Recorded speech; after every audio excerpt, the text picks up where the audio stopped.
Bonjour, je m'appelle Lamine Sarr, je suis doctorant au CRDP. Je vous souhaite la bienvenue au stand e-sport et embauche marketing.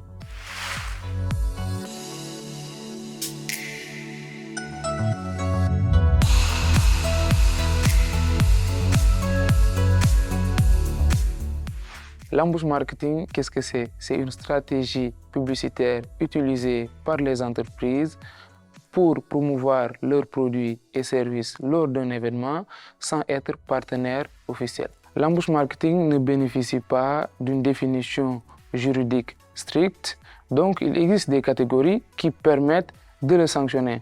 D'abord, il y a la contrefaçon, ensuite le parasitisme et enfin la violation du monopole d'exploitation. La contrefaçon est définie comme un acte de reproduction, d'imitation ou bien d'utilisation totale ou partielle d'un droit de propriété intellectuelle sans pour autant avoir l'autorisation de son titulaire. Le parasitisme est l'acte par lequel un opérateur économique se met dans le sillage d'un autre opérateur économique afin de bénéficier de sa notoriété sans débourser la moindre somme. La violation du monopole d'exploitation désigne la violation d'un droit de propriété que dispose une fédération sportive à l'égard des événements qu'elle organise.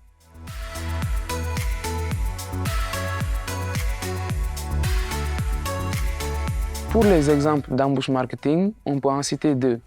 D'abord, c'était une marque alimentaire.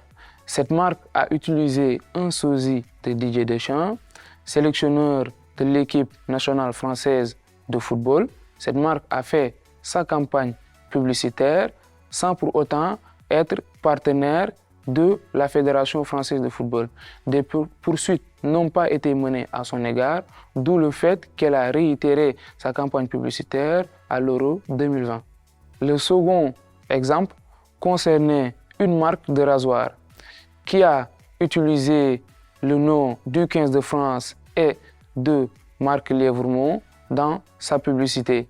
Elle a écrit qu'elle encourageait le 15 de France et Marc Lévremont pour leur finale. Et cette annonce faisait révéler sa volonté d'associer son nom à la fédération, mais aussi à la notoriété de Marc Lévremont. Et pour cela, elle a été sanctionnée doublement. D'abord à l'égard de Marc Lévremont pour violation de son nom, mais plus intéressant encore, elle a été sanctionnée pour agissement parasitaire à l'égard de la Fédération française de rugby.